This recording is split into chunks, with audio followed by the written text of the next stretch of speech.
नमस्कार, मैं हूं सिकता देव। देश के महानगर भारत का आईना है तो उसके छोटे शहर और कस्बे उसकी नब्ज।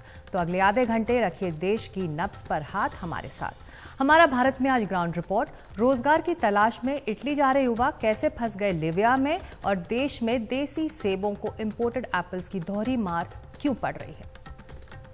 राजस्थान के कोटा में छात्रों की आत्महत्या का सिलसिला थमता नहीं दिख रहा। कोटा में एक और छात्र ने कोचिंग सेंटर की 6ठी मंजिल से कूदकर आत्महत्या कर ली है। छात्र महाराष्ट्र का रहने वाला है। मृतक छात्र आज कोचिंग सेंटर में टेस्ट देने गया था। उसके बाद उसने ऊपर से छलांग लगा दी। कोटा में इस साल अब तक 22 छात्र आत्महत्या कर चुके हैं। रोजगार, पढ़ाई, परीक्षा, ये आज के हमारे युवा को तनाव दे रही है, स्ट्रेस दे रही है। राजस्थान के कोटा में तनाव के कारण अपनी जान ले रहे छात्रों की संख्या लगातार बढ़ रही है। इसी को काबू में लाने के लिए राज्य सरकार ने पहल की है, लेकिन सबसे बड़ी चुनौती तो यही है कि तनाव से जूझ रहे छात्रों के पास मदद तुरंत कैसे पहुंचाई जाए। ऐसे छात्रों की पहचान कैसे हो, हमारी खास रिपोर्ट। कोटा में मेडिकल की परीक्षा की तैयारी करने आई ये छात्र डिप्रेशन का शिकार हो गई। गनीमत ये रही कि वक्त रहते कोटा पुलिस का छात्र सेल इन तक पहुंचा और काउंसलिंग करके उनकी मुश्किल आसान की। कोचिंग संस्थान ने काउंसलिंग के बाद घर वापस जाने की सलाह दी है। जिला प्रशासन आज ऐसे ही छात्रों की तलाश में है जो तनाव से जूझ रहे हैं। पढ़ने में मेरे को बस छोटी सी डिप्रेशन थी और इन लोगों ने बस डॉक्टर ने एलन के एडवाइस दिया कि आप घर चले जाओ, और एक एंड टाइम पे पहले रिफंड की पूरी प्रोसेस करी और एंड टाइम पे मुकर गए वो लोग। और फिर इन लोगों ने हेल्प करी, जो पुलिस की जो टीम है उन लोगों ने बहुत हेल्प करी मेरी, और मेरे पेरेंट्स की बहुत हेल्प करी। इनका बहुत एहसान है मेरे पे। फील्ड में रहकर सभी बच्चों के अवसाद बच्चों से बातचीत करना, उनके व्यवहार को देखना, उनकी अन्य समस्याओं को ध्यान में रखते हुए उनको मौके पर समाधान करने का प्रयास कर रहे हैं हम लोग। कई बच्चे अवसाद से मिले जिनका हमने मौके पर निस्तारण किया, डॉक्टर साहब से काउंसलिंग करवाई। डॉक्टर साहब कहते हैं इनको यहाँ रहना दिया जाए तो रह रहे हैं, नहीं तो उनको बाहर जिले के लिए कोशिश कर रहे हैं भेजने के लिए अपने स्थान पर, क्योंकि वो बच्चे कभी भी ट्रेजेडी का शिकार हो सकते हैं। इससे पहले कोचिंग के लिए कोटा पहुंचे बिहार के खगड़िया के एक छात्र के टेस्ट में कम नंबर आए तो उन्होंने नींद की बहुत सारी गोलियां खा ली थी, जिसके बाद वो बेहोश हो गए थे। अगर उनके साथी वहां समय पर पहुंचकर अस्पताल न पहुंचाते तो उनको बचा पाना मुश्किल था। अब उनकी हालत सुधर रही है। तबीयत ठीक होते ही वो घर वापस भेज दिए जाएंगे। पुलिस सूत्रों के मुताबिक जांच में पता चला है कि शहर में बहुत से ऐसे छात्र भी हैं जिनका कोचिंग संस्थान में दाखिला तो है, पर वो कोचिंग क्लास के लिए नहीं जाते हैं।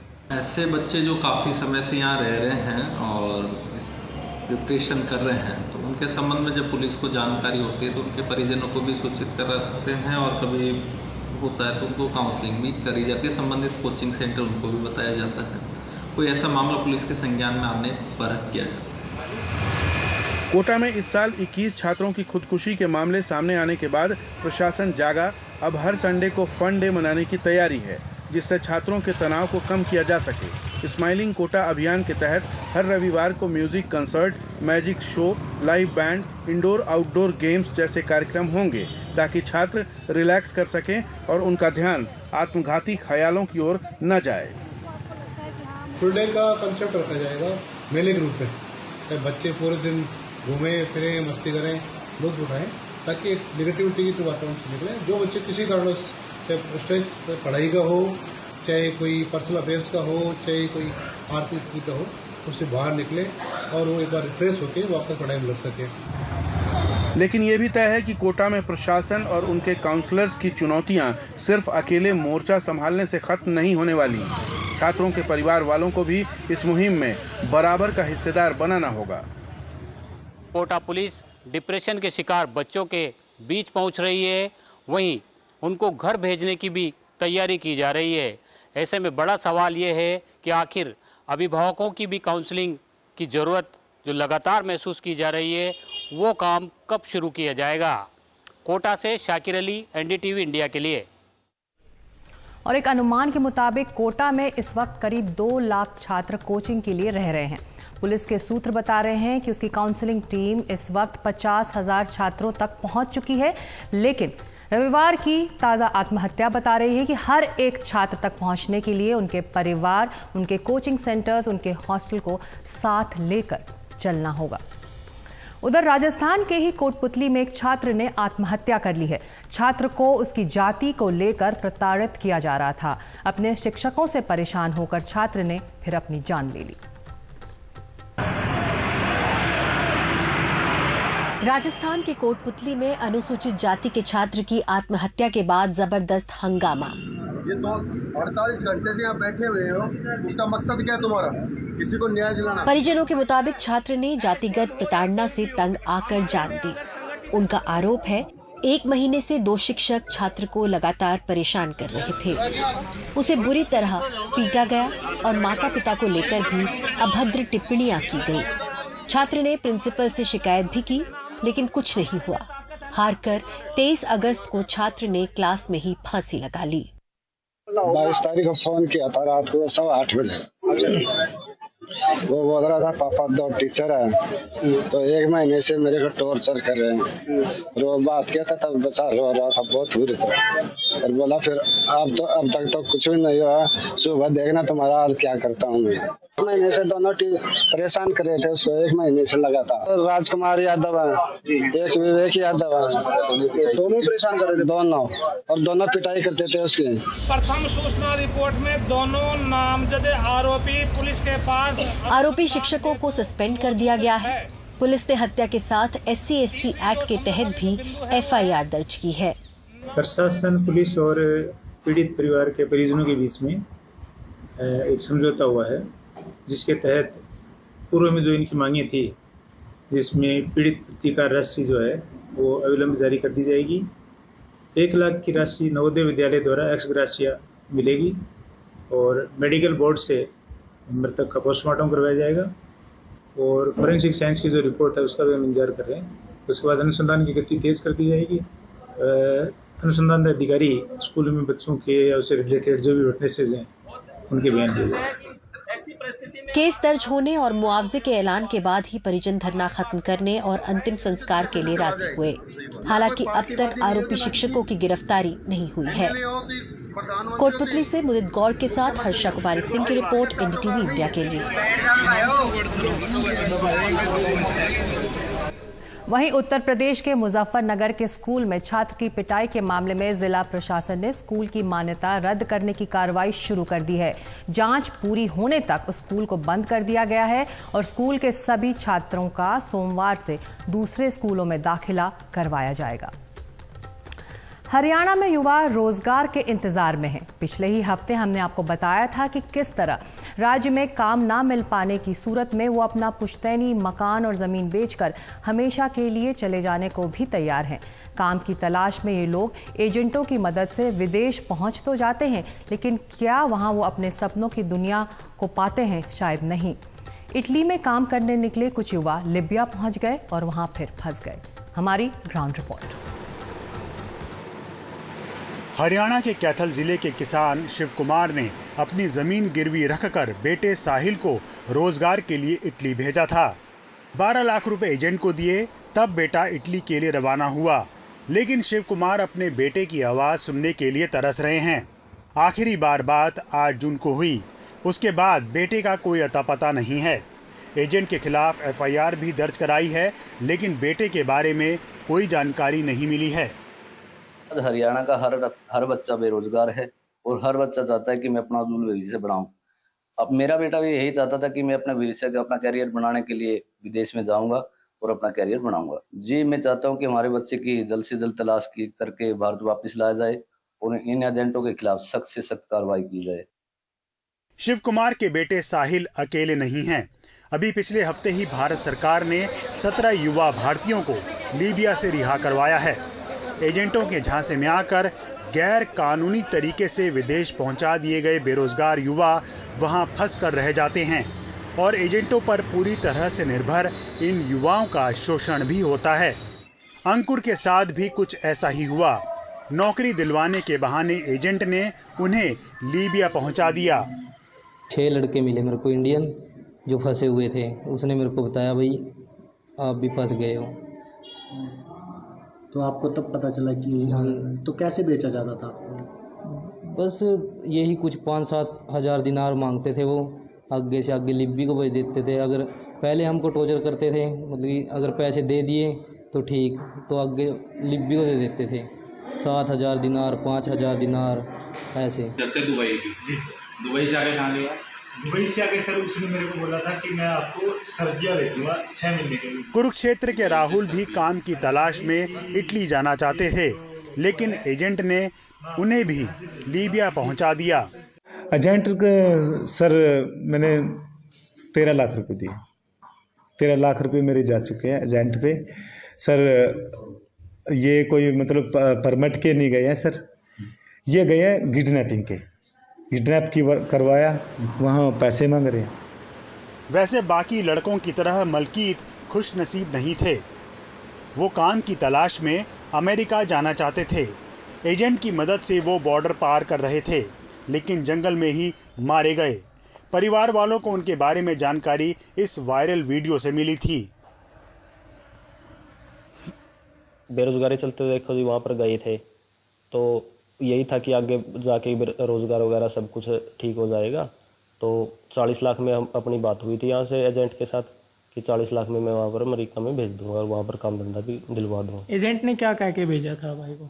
एजेंट ने यही था कि मतलब यहाँ से यूएस सीधा भेज देंगे कि पैदल वगैरह नहीं चलना पड़ेगा, लेकिन एजेंट ने ये करके और जंगलों के रास्ते से भेज दिया, जहाँ पर उनके ऊपर फायरिंग हो गई, शूट में मेरे ब्रदर की डेथ हो गई। ये सारे युवा एजेंटों की कबूतरबाजी का शिकार हुए हैं। इसी पर लगाम लगाने के लिए हरियाणा के गृह मंत्री अनिल विज ने कुछ वक्त पहले एसआईटी के गठन का ऐलान किया था, लेकिन अंदरूनी इलाकों में युवाओं और उनके परिवार वालों को ऐसे एजेंटों के बारे में जागरूक करने का काम अभी बाकी है। उन्हें देश में ही रोजगार के मौके देने बाकी हैं।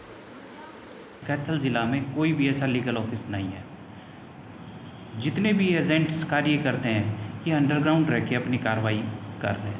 एसआईटी का मेन उद्देश्य यही है कि अगर कोई पीड़ित है, अगर किसी के साथ ऐसी चीटिंग हुई है और बाहर भेजने के नाम पे उससे पैसे लिए गए हैं और उसको नहीं भेजा गया, तो नेचुरल सी बात है कि उसके साथ समस्या है। तो ऐसी भी कोई भी दरखास्त होती है, पुलिस के पास आती है, तो उसके ऊपर ना बिल्कुल बारीकी से काम होता है।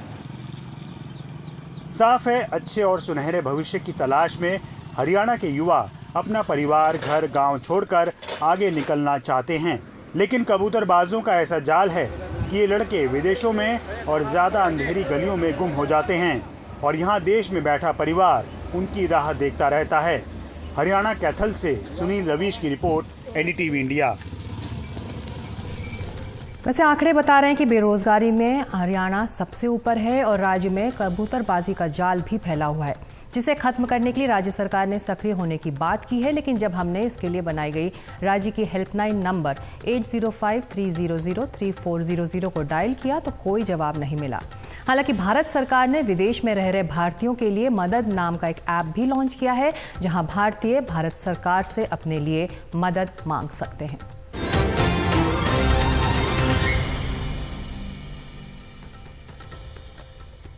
आप देख रहे हैं हमारा Bharat. An apple a day keeps a doctor away. ये कहावत तो हर छोटे बड़े ने सुनी होगी, लेकिन क्या ये सेब कश्मीरी या हिमाचली होंगे? आजकल शायद नहीं। ये सेब अमरीकी, इटालियन, टर्की के या फिर न्यूजीलैंड के हो सकते हैं, ऐसा इस साल अनुमान लगाया जा रहा है। भारी बारिश ने कश्मीर और हिमाचल के सेब किसानों की फसल तो चौपट कर ही दी है। इंपोर्टेड सेब किसानों के लिए दोहरी चुनौती बन गए हैं। इस बार सेब की अपनी फसल देखकर राजा दुखी हैं। उन्हें लगता है कि इससे होने वाली कमाई उनके परिवार को चलाने के लिए काफी नहीं होगी। इससे हमारी रोजी रोटी चलती थी। नुकसान के बाद पता नहीं कैसे घर चलेगा। अप्रैल और मई में आई बारिश और ओलों से कश्मीर के कई इलाकों में सेबों के बागान को भारी नुकसान हुआ। मौसम की वजह से बहुत फर्क पड़ा है इस साल। अगर हमारा इस साल हमारा 50% माल है। आप खुद भी देख सकते हो, आप हमारे बाग में ही हो। इस साल तो कुछ भी नहीं है। जो हमारी दवाई है, जो हमने इस पे पैसा लगाया था, दवाई के लिए, खाद के लिए, सब कुछ घाटा है, सब कुछ अब कर्जे पे ही है। वैसे इस बार घरेलू सेबों पर विदेशों से आए सेबों की भी मार पड़ रही है। भारत सरकार को आयात ड्यूटी पर पारस्परिक छूट देनी होती है, इसलिए विदेशी सेबों पर 50% ड्यूटी ही लग रही है। भारतीय बाजार में तुर्की, इटली, चिली, ईरान, न्यूजीलैंड और अब अमेरिका के भी सेबों की भरमार है। जो हमने डिमांड की थी गवर्नमेंट के साथ फ्रॉम टाइम टू टाइम कि हम 100% इम्पोर्ट ड्यूटी लगाइए, बट गवर्नमेंट एक 50% पे गवर्नमेंट आज की डेट में एप्पल पे इम्पोर्ट ड्यूटी लगा रही है। उधर हिमाचल प्रदेश में भी भारी बारिश से हुई तबाही ने सेब कारोबार की कमर तोड़ दी है। सड़कें टूटने से सेब को मंडियों तक पहुंचाना मुश्किल हो गया है। किसान परेशान हैं।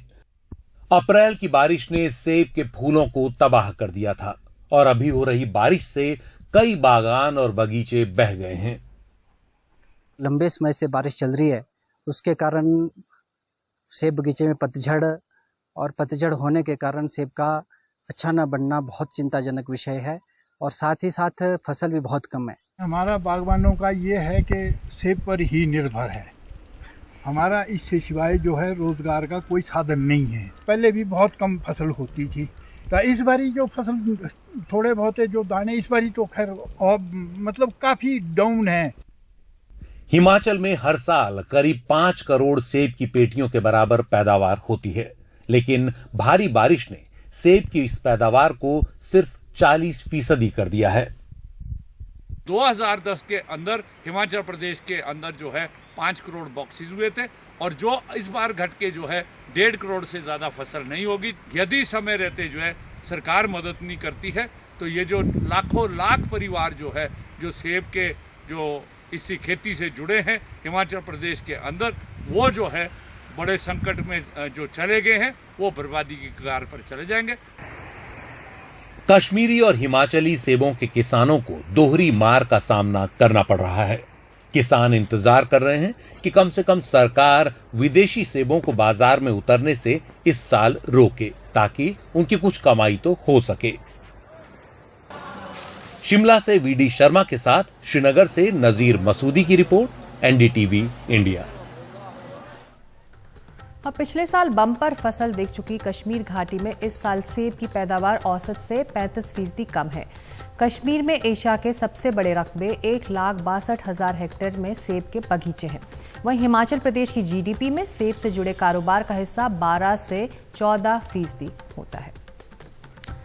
तो हमारा भारत में आज इतना ही। आपको हमारी ग्राउंड रिपोर्ट्स कैसी लग रही हैं, हमें ज़रूर बताएं। आपके लिए ये कार्यक्रम और हमारी रिपोर्ट्स एनडीटीवी इंडिया के सभी डिजिटल प्लेटफॉर्म्स पर भी उपलब्ध होंगी। नमस्कार।